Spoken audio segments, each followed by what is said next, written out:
మీకు ఈ వీడియో నచ్చితే వీడియో క్లిక్ చేసి ఛానల్ని సబ్స్క్రైబ్ చేసుకోండి. గగన్ వాళ్ళ ఇంటికి కృష్ణప్రసాద్ వచ్చి శారద్తో మాట్లాడుతూ ఉంటాడు. నక్షత్ర గగన్ కోసం ఇక ఆత్మహత్య చేసుకోబోయిందని చెప్తూ ఉంటాడు. నక్షత్ర గగన్కి పెళ్లి చేద్దామని ఇక చెప్తూ ఉంటే, చిచి ఆ నక్షత్ర నా కోడలు అవ్వడం ఏంటి, చచ్చినా దాన్ని నా కోడలిగా అయితే అసలు ఒప్పుకోను అని శారద అంటుంది. మరి భూమి అయితే ఓకేనా అని కృష్ణప్రసాద్ అడుగుతూ ఉంటే, భూమి అయితే నా కోడలు అవ్వడానికి నాకు ఇష్టమే, కానీ భూమి మనసులో వాడు లేడు కదా, కాబట్టి ఆ రోజు ఇంటికి వచ్చినప్పుడు మమ్మల్ని అవమానించి పంపించింది కదా, అటువంటప్పుడు భూమి నా కోడలు ఎలా అవుతుంది అని శారద ఇక బాధపడుతూ అడుగుతుంటే, కృష్ణప్రసాద్ ఖచ్చితంగా భూమియే మన ఇంటి కోడలవుతుంది, అందుకు నువ్వు కూడా సహాయం చేయాలి అని చెప్తూ ఉంటాడు. మనం ఏం చేసినా భూమి మనసులో గగన్ లేనప్పుడు కష్టమే కదా అని శారద అడుగుతూ ఉంటే, కృష్ణప్రసాద్ లేదు శారద, భూమి మనసులో కూడా గగన్ ఉన్నాడు. ఆ రోజు తను మిమ్మల్ని అందరినీ అవమానించి పంపించేయడానికి ఒక కారణం ఉంది. అదేంటో నేను ఇప్పుడు నీకు చెప్పలేను, ఎందుకంటే చెప్పొద్దని భూమి నా దగ్గర మాట తీసుకునింది, అందుకే నేను చెప్పలేను. త్వరలోనే అన్ని విషయాలు మీకు తెలుస్తాయి అని కృష్ణప్రసాద్ చెప్తూ ఉంటాడు. భూమి ప్రాణంగా గగన్ని ప్రేమిస్తోందనేది నిజం అని కృష్ణప్రసాద్ చెప్తూ ఉంటాడు. ఈ మాట విని శారద చాలా సంతోషపడుతూ, మీరు చెప్పేది చాలా నిజమేనా అని అడుగుతూ ఉంటుంది. అవును అని చెప్తూ ఉంటాడు. భూమి నా కోట్లు అవుతుందంటే అంతకంటే నాకు కావాల్సింది ఏముంది, వాడికి కూడా భూమి అంటే చాలా ఇష్టం అని శారద చెప్తుంది. ఇప్పుడు నువ్వు చేయాల్సిందంతా, నువ్వు ప్రతిరోజు కూడా భూమిని గగన్కి గుర్తు చేయి, దూరం అవుతున్న వాళ్ళని మళ్ళీ మనమిద్దరమే దగ్గర చేయాలి అని కృష్ణప్రసాద్ శారదతో చెప్తూ ఉంటాడు. మొత్తానికి ఈరోజు నాకు ఒక మంచి శుభవార్త చెప్పారు. భూమి కూడా నా కొడుకుని ప్రేమిస్తోందని చెప్పిన తర్వాత నాకు ఎంత ఆనందంగా ఉందో, ఉండండి ఇప్పుడే మీకోసం గులాబ్ జామ్ చేసి తీసుకొస్తాను అని శారద లోపలికి వెళ్తుంది. భూమి ఇంటి దగ్గర గగన్ గురించి ఆలోచిస్తూ ఉంటుంది. ఇప్పుడు గగన్ గారు ఏం చేస్తూ ఉంటుంటారు, ఆయన చేతికి గాయమైంది కదా, అది తగ్గిందో లేదో అని ఒక్కసారిగా గగన్ గారిని చూడాలనిపిస్తుంది. కానీ ఎలా చూడాలి, ఆయన నాతో మాట్లాడడానికి కూడా ఇష్టపడడం లేదే అని భూమి బాధపడుతూ ఉంటుంది. ఆయన మాట్లాడకపోతే ఏంటి, నేనే ఎలాగైనా సరే వెళ్ళి ఆయన్ని కలుస్తాను. ఈ టైంలో ఆఫీస్లోనే ఉండుంటారు కదా, ఆఫీస్కి వెళ్తే సరిపోతుంది, ఆఫీస్కి వెళ్ళి ఆయన కలవాలి అని భూమి గగన్ ఆఫీస్కి బయలుదేరుతుంది. అక్కడికి వెళ్ళేసరికి గగన్ అయితే ఇక పిఏ పోస్ట్ కోసం కొంతమంది అమ్మాయిల్ని ఇంటర్వ్యూ చేస్తూ ఉంటాడు. భూమి అక్కడికి వెళ్ళిన తర్వాత అక్కడున్న రిసెప్షనిస్ట్ని అడుగుతూ ఉంటుంది, గగన్ గారు ఉన్నారా అని. లోపల ఉన్నారు, ఇంటర్వ్యూ జరుగుతున్నాయి అని, వెయిట్ చేయండి అని చెప్తూ ఉంటుంది. ఇక గగన్ మేనేజర్ బయటకు వచ్చిన తర్వాత భూమి అతని దగ్గరికి వెళ్ళి, ఏం జరుగుతుంది ఇక్కడ, ఇంతమంది ఉన్నారు ఎందుకు అని అడుగుతూ ఉంటే, ఇక్కడ ఇంటర్వ్యూ జరుగుతుంది మేడం అని, పిఏ పొజిషన్కి అని చెప్తూ ఉంటాడు. ఏంటి పిఏ పొజిషన్ అంటే ఏంటి అని అడుగుతూ ఉంటే, పిఏ పొజిషన్ అంటే ఎప్పుడు కూడా వాళ్ళు మా సార్ వెంటే ఉంటారు, మా సార్ ఎక్కడికి వెళ్తే అక్కడ ఆయనతోనే ఉండి ఆయనకు కావాల్సినవన్నీ దగ్గరుండి చూసుకోవాలి, మీటింగ్స్ ఏమైనా ఉంటే షెడ్యూల్ చేస్తూ ఉండాలి అని మేనేజర్ అంటాడు. ఇక భూమి అయితే, ఈ పోస్ట్ ఏదో బాగానే ఉంది, నేను ఈ ఉద్యోగానికి అప్లై చేసుకోవచ్చా అప్పుడు అని అడుగుతూ ఉంటుంది. అప్పుడు ప్రతిరోజు కూడా గగన్ గారి వెంటే ఉండొచ్చు అని అనుకుంటూ ఉంటుంది భూమి. ఈ పోస్ట్కి అప్లై చేయాలంటే ఏం చేయాలని అడుగుతూ ఉంటుంది. అక్కడున్న ఫామ్ ఫిల్ చేయండి అని మేనేజర్ అంటూ ఉంటాడు. ఇక భూమి అయితే రిసెప్షనిస్ట్ దగ్గరికి వెళ్తుంది. పిఏ ఇంటర్వ్యూస్ కోసం అని ఫామ్ ఇవ్వండి అని అడుగుతూ ఉంటుంది. ఇక ఆమె అయితే ఫామ్ తీసి ఇస్తుంది. భూమి అయితే తన గురించి వివరాలని దాంట్లో చాలా చిత్రంగా రాస్తూ ఉంటుంది. భూమి మేనేజర్ దగ్గరికి వస్తుంది. గగన్ ఒక్కొక్కరిని ఇంటర్వ్యూ చేసి వాళ్ళందరినీ కూడా అక్కడి నుంచి పంపించేస్తాడు. అక్కడి నుంచి పంపించిన తర్వాత, ఇదేంటి అందరూ వెళ్ళిపోతున్నారు, ఇక ఎవరైనా సెలెక్ట్ అయ్యారా అని అడుగుతూ ఉంటుంది. లేదు, ఎవరూ సెలెక్ట్ అవ్వలేదు, రేపు తెలుస్తుంది అని ఆ మేనేజర్ చెప్తూ ఉంటాడు. ఇక భూమి అయితే నా రెజ్యూమ్ కూడా తీసుకొని ఇవ్వండి అని చెప్తూ ఉంటుంది. భూమి ఏంటి మీద అని మేనేజర్ అయితే షాక్ అవుతాడు. అవును నాదే, వెళ్ళి ఇవ్వండి అని భూమి అంటుంది. ఇక భూమి రెజ్యూమ్ని గగన్కి తీసుకువెళ్ళి ఇస్తూ ఉంటాడు. గగన్ అయితే ఆ రెజ్యూమ్ చూసి షాక్ అవుతాడు. ఆ రెజ్యూమ్ చదివిన తర్వాత ఆ రెజ్యూమ్లో అయితే భూమి డీటెయిల్స్ని చిత్రంగా రాసి ఉంటుంది. భూమి పేరు భూమి, స్వస్థలం ఎక్కడుంటే అదే, విద్యార్హత ఇంటర్, ప్రత్యేక అర్హత గగన్ గారి ఇంట్లో 4 నెలలు ఉండటం, మరి ప్రత్యేక అర్హత అంటే శారద అంటే అభిమానం పొందటం, తిరుగులేని ప్రత్యేక అర్హత గగన్ గారిచే గగనమంతా గొప్పగా ప్రేమించబడడం, ఈ సంప్రదించవలసిన చిరునామా భూమి care of Gagan, Sharada construction అని భూమి చాలా చిత్రంగా ఆ రెజ్యూమ్లో వివరాలు రాసుంటుంది. అదంతా చదివినాక గగన్ అయితే షాక్ అయ్యి ఎదురుగా ఉన్న భూమి వైపే చూస్తూ ఉంటాడు. నమస్కారం సార్, నా రెజ్యూమ్ చూసారా అని భూమి అడుగుతూ ఉంటుంది. ఇక గగన్ అయితే అసలు నువ్వు ఈ ఇంటర్వ్యూకి రావడం ఏంటి, ఇది ఏం పొజిషనో తెలుసా అని గగన్ అడుగుతూ ఉంటాడు.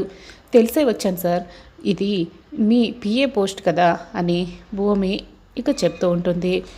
నేను మీ రెజ్యూమ్ని తీసుకోవడం లేదు, మీరు వెళ్ళొచ్చు అని గగన్ అయితే ఇక భూమి మొహం పైన చెప్పేసి భూమిని అక్కడి నుంచి పంపించేయాలనుకుంటాడు. భూమి ఎందుకు నన్ను ఈ జాబ్కి తీసుకోరు తెలుసుకోవచ్చా అని అడుగుతూ ఉంటుంది. గగన్, నీ క్వాలిఫికేషన్ ఈ జాబ్కి సరిపోదు అని చెప్తూ ఉంటాడు.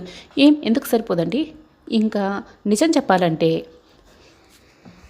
ఇక్కడ వచ్చిన వాళ్ళందరికంటే నా క్వాలిఫికేషనే గొప్పగా ఉంది. పిఏ పొజిషన్ అంటే ఏంటి? ప్రతిరోజు మీ పక్కనే ఉంటూ మీకు కావాల్సినవన్నీ చూసుకోవాలి, అంతే కదా. నా 1 వీక్లో ఆల్రెడీ నాకు ఇవన్నీ ఎక్స్పీరియన్స్ ఉంది. నేను మీ ఇంట్లో 4 నెలలు ఉన్నప్పుడు మీరు ఏ టైంకి లేస్తారు, ఏ టైంకి ఏం తింటారు, ఏ టైంకి నిద్రపోతారు, ఇవన్నీ కూడా నేను బాగా దగ్గరుండి చూశాను. నాకు ప్రతిదీ కూడా ఎవ్రీథింగ్ బాగా తెలుసు. కాబట్టి నాకంటే ఈ పొజిషన్కి ఇంకెవరు అర్హులు చెప్పండి అని భూమి అడుగుతూ ఉంటుంది. గగన్ అయితే నువ్వు చెప్పేవి నా పర్సనల్ లైఫ్ గురించి, ఇది ప్రొఫెషనల్ లైఫ్, ఇది నువ్వు పిఏగా చేయాల్సింది పర్సనల్ లైఫ్ కాదు, ఆఫీస్ పనులు అని గగన్ చెప్తూ ఉంటాడు. నా దగ్గర వచ్చే వాళ్ళకు ఎవరికి కూడా అపాయింట్మెంట్ ఇవ్వాలి, ఎవరికి నా మీటింగ్స్ ఎవరికి ఎలా షెడ్యూల్ చేయాలి, నేను ఏ టైంలో ఎక్కడికి వెళ్ళాలి, ప్రాజెక్ట్స్కి సంబంధించిన మీటింగ్స్ని ఎలా షెడ్యూల్ చేయాలి, ఇవన్నీ కూడా దగ్గరుండి మరీ చూసుకోవాలి. పిఏ అంటే అది అని గగన్ చెప్తూ ఉంటాడు. అవన్నీ కూడా నేను కూడా చేస్తాను. మీరు ఇంట్లో ఉన్నప్పుడు 6ంటికి లేచి యోగా చేసేవారు, అవన్నీ కూడా నేనే దగ్గరుండి చూసుకునేదాన్ని. యోగా పూర్తయిన వెంటనే జ్యూస్ తాగేవారు, ఆ తర్వాత కరెక్ట్గా 7:30కి బ్రేక్ఫాస్ట్ చేసేవారు. బ్రేక్ఫాస్ట్ తర్వాత కాఫీ తాగడం మీకు అలవాటు. ఆ తర్వాత స్నానం చేసి 9 వరకు ఆఫీస్లో ఉండేలాగా చూసుకునేవారు. 9 to 6 ఆఫీస్లోనే వర్క్ చేసే తర్వాత మీరు 6కి ఇంటి బయలుదేరి వస్తారు. ఫ్యామిలీతో కాసేపు టైం స్పెండ్ చేస్తారు. ఫ్యామిలీతోనే కలిసి డిన్నర్ చేసేవారు. ఆ తర్వాత 10ంటికల్లా నిద్రపోతారు. ఇదంతా కూడా మీరు ఒక షెడ్యూల్ ప్రకారం చేయడం నేను ఆల్రెడీ గమనించాను. అలాగే ఆఫీసులో కూడా మీకు ఎటువంటి షెడ్యూల్ కావాలో అది నేను దగ్గరుండి చూసుకుంటాను అనే భూమి చెప్తుంది. నువ్వేం చూసుకోవాల్సిన అవసరం లేదు, ఈ పిఏ పోస్ట్ కూడా నువ్వు ఎలిజిబుల్ కాదు, వెళ్ళిపోవచ్చు అని గగన్ చెప్తూ ఉంటే ఇక భూమి అయితే ఎలాగైనా సరే ఎన్ని రెచ్చగొట్టైనా సరే ఈ ఉద్యోగాన్ని సంపాదించుకోవాలి అని. ఎందుకు నాకు అర్హత లేదంటున్నారు? ఇన్ని అర్హతలు గురించి చెప్పిన తర్వాత కూడా మీరు ఇలా చెప్పడం ఏం బాగోలేదు తెలుసా. మీరు నాకు ఈ ఉద్యోగం ఇవ్వాల్సిందే అని భూమి అంటుంది. మీరు నాకు ఈ జాబ్ ఇవ్వాల్సిందే, ఈ జాబ్ ఇచ్చేంత వరకు నేను ఇక్కడి నుంచి కదలదు అని భూమి అక్కడే ఆఫీస్లోనే కూర్చునేస్తుంది. ఇక గగన్ అయితే ఏమి చేయలేకపోతాడు. మేనేజర్, అమ్మాయిని బయటకు పంపించండి అని చెప్తూ ఉంటాడు. ప్లీజ్ మేడం బయటికి వెళ్ళండి, మీరు ఇప్పటి నుంచి వెళ్ళకపోతే మా సార్ నన్ను చంపేస్తాడు, దయచేసి వెళ్ళండి మేడం అని మేనేజర్ భూమిని బతిమలాడుకుంటూ ఉంటాడు. భూమి అయితే మీరు నన్ను బతిమలాడే బదులు వెళ్ళి మీ సార్కి చెప్పండి నాకు ఉద్యోగం ఇవ్వమని అని, ఉద్యోగం ఇస్తేనే నేను ఇక్కడి నుంచి వెళ్తాను అని భూమి అయితే మొండిగా అలాగే కూర్చుని ఉంటుంది. సార్, మీరు ఉద్యోగం ఇస్తేనే ఆ అమ్మాయి వెళ్తుందంట, అంతవరకు వెళ్ళదంట అని మేనేజర్ చెప్తుంటే, సరే ఎంతసేపు వెయిట్ చేయని అని గగన్ చెప్తాడు. ఇక భూమి అయితే ఉదయం నుండి సాయంత్రం వరకు కూడా అలాగే కూర్చొని ఉంటుంది. గగన్ ఆఫీసులోనే ఉంటుంది. భూమి అలా మొండిగా ఉండడంతో గగన్ తన క్యాబిన్లో నుంచి బయటకు వచ్చి, అసలు ఏంటి నువ్వు ఈ జాబ్ నీకు ఇవ్వడం కుదరదని చెప్పిన తర్వాత కూడా ఎందుకు ఇలా మొండిగా ప్రవర్తిస్తున్నావు, ఎందుకు ఇలా వెయిట్ చేస్తున్నావు, దయచేసి నీ టైం వేస్ట్ చేసుకోవడంతో పాటు నా టైం కూడా వేస్ట్ చేస్తున్నావు అని గగన్ చెప్తే, నేను కూడా చెప్పేది అదే గగన్ గారు, మీ టైం వేస్ట్ చేసుకోకండి, వెంటనే నన్ను పిఏగా అపాయింట్మెంట్ ఇవ్వండి. ఒకవేళ నన్ను మీరు పిఏగా పెట్టుకోవడం ఇబ్బందిగా ఉంటే ఒక్క పని చేయండి, ఒక 1 మంత్ మీ పిఏగా నాకు జాబ్ ఇవ్వండి, నేను ఎలా పని చేస్తున్నానో చూడండి.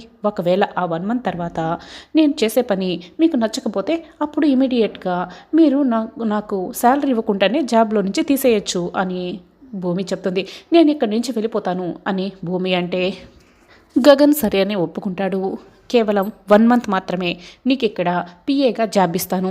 ఈ 1 మంత్లో నీ పర్ఫార్మెన్స్ ఏమాత్రం బాగోలేకపోయినా సరే వెంటనే జాబ్లో నుంచి తీసేస్తాను అని గగన్ చెప్తాడు. ఇక భూమి అయితే అంటే ఇప్పుడు నాకు జాబ్ ఇచ్చినట్టే కదా, thank you so much Gagan గారు, నాకు ఇప్పుడు చాలా హ్యాపీగా ఉంది అని భూమి ఇంకా సంతోషంగా అక్కడి నుంచి వెళ్ళిపోతుంది. గగన్ అయితే అక్కడున్న మేనేజర్తో ఎలాగైనా సరే ఈ అమ్మాయి 1 మంత్ లోపు ఈ అమ్మాయి ఈ జాబ్లో నుంచి వెళ్ళిపోవాలి, లేకపోతే నిన్ను జాబ్లో నుంచి తీసేస్తాను అని మేనేజర్ని వార్నింగ్ ఇస్తాడు. భూమి అయితే చాలా సంతోషంగా స్వీట్స్ తీసుకొని ఇంటికి వస్తుంది. శరత్చంద్రకి స్వీట్ ఇస్తుంటుంది. నాన్న ఈ స్వీట్ తీసుకోండి, బిందు నువ్వు కూడా ఈ స్వీట్ తీసుకో, చెర్రీ నువ్వు కూడా తీసుకో అని భూమి అందరికీ స్వీట్స్ ఇస్తూ ఉంటుంది. ఏంటమ్మా ఈరోజు స్పెషల్ అని అందరికీ స్వీట్స్ ఇస్తున్నావు ఎందుకు అని శరత్చంద్ర అడుగుతూ ఉంటాడు. నాకు ఉద్యోగం వచ్చింది నాన్న అని భూమి అంటుంది. ఏంటి నువ్వు ఉద్యోగానికి వెళ్తావా, ఎందుకమ్మా ఈ శరత్చంద్ర కూతురివి నువ్వు ఉద్యోగానికి వెళ్ళడం ఎందుకు అని శరత్చంద్ర అడుగుతూ ఉంటాడు. భూమి ఇంటి దగ్గర ఖాళీగా కూర్చుంటే బోర్ కొట్టుతుంది కదా నాన్న, అందుకే ఉద్యోగం చేయాలనుకుంటున్నాను అని చెప్తూ ఉంటుంది. పైగా ఇంట్లో ఉండి మీకు భారంగా ఉండదలుచుకోలేదు అని చెప్తూ ఉంటుంది. అదేంటి తల్లి, ఈ నాన్న నీకు 3 పూట్ల తిండి కూడా పెట్టలేని పరిస్థితిలో ఉన్నాడు అనుకుంటున్నావా అని శరత్చంద్ర అడుగుతూ ఉంటే, అది కాదు నాన్న, ప్లీజ్ దయచేసి కొద్ది రోజులు ఈ ఉద్యోగం చేయనివ్వండి, అంతగా చేయాలని లేకపోతే అప్పుడు నేనే మానేస్తాను అని భూమి అంటుంది. సరే అమ్మా నీ ఇష్టం, నువ్వు ఏం చేసినా సంతోషంగా ఉండడమే నాకు కావాలి అని శరత్చంద్ర చెప్తూ ఉంటాడు. ఇంతకీ నువ్వు జాబ్ చేస్తుంది ఎక్కడ అని శరత్చంద్ర అడుగుతూ ఉంటే భూమి అయితే ఇక షాక్ అయ్యి బాగా కంగారు పడుతూ ఉంటుంది. భూమి టెన్షన్ పడటం అయితే ఇక అపర్ణ చూస్తూ ఉంటుంది. ఇదేంటి పిన్ని, బావ ఆఫీస్ పని అంటే ఇది ఇంతలా టెన్షన్ పడుతుంది, ఖచ్చితంగా ఇది బావకి నచ్చని పని చేస్తుంది అని అపూర్వ ఇక చెప్తూ ఉంటుంది. భూమి అయితే వెంటనే శారదా కన్స్ట్రక్షన్స్ అన్న పేరు చెప్పలేక మౌనంగా ఉండిపోతుంది. శరత్చంద్రకి ఇంతలో ఫోన్ వస్తే ఫోన్లో మాట్లాడుతూ ఉంటాడు. కృష్ణప్రసాద్ ఇక భూమిని పక్కకు తీసుకువెళ్తాడు. భూమి నువ్వు జాబ్ చేయడం ఎందుకు, ఇంత సడన్గా ఈ నిర్ణయం ఎందుకు తీసుకున్నావు భూమి అని అడుగుతూ ఉంటాడు. మామయ్య నేను జాబ్ చేయాలనుకుంటున్నది ఎక్కడో తెలుసా, మీ అబ్బాయి కంపెనీలోనే. ఈరోజే ఆయన పిఏ పొజిషన్కి ఇంటర్వ్యూ కూడా చేస్తున్నారని తెలిసి ఆ పొజిషన్కి నేను ఇంటర్వ్యూ అటెండ్ అయ్యాను అని భూమి చెప్తుంది. వాడు అంత సులువుగా నీకు ఉద్యోగం ఇచ్చేశాడమ్మా అని కృష్ణప్రసాద్ ప్రశ్నిస్తూ ఉంటే, లేదు మావయ్య, చాలా ఇబ్బంది పెట్టాడు, ఉద్యోగం ఇవ్వనని చాలాసేపు నన్ను వెళ్ళిపోమని చెప్పాడు, కానీ నేను ఊరుకుంటానా, పట్టుపట్టి మరీ ఆయనను కన్విన్స్ చేసి ఉద్యోగం సంపాదించాను అని భూమి చెప్తూ ఉంటుంది. ఇలా ఈ జాబ్ చేస్తే ప్రతిరోజు నేను ఆయన్ని కలుసుకోవచ్చు, ఆయన్ని చూస్తూ ఉండిపోవచ్చు, అందుకే ఈ డెసిషన్ తీసుకున్నాను అని భూమి చెప్తూ ఉంటుంది. మొత్తానికి నా కొడుకు కంపెనీలోనే జాబ్లో జాయిన్ అయ్యాను అన్నమాట, మళ్ళీ నా కొడుక్కి దగ్గర అయిపోతున్నావు, చాలా ఆనందంగా ఉంది అని కృష్ణప్రసాద్ ఆల్ ది బెస్ట్. ఎట్టి పరిస్థితుల్లోనూ నువ్వు గగన్ కంపెనీలో జాబ్ చేస్తున్నావు అన్న సంగతి అయితే ఇంట్లో ఎవరికి కూడా తెలియనివ్వకు, తెలిస్తే మీ నాన్న కోపం గురించి నీకు తెలిసిందే కదా అని కృష్ణప్రసాద్ అయితే జాగ్రత్తలు చెప్తూ ఉంటాడు. అలాగే మావయ్య, నా జాగ్రత్తలు నేను ఉంటాను అని భూమి చెప్తూ ఉంటుంది.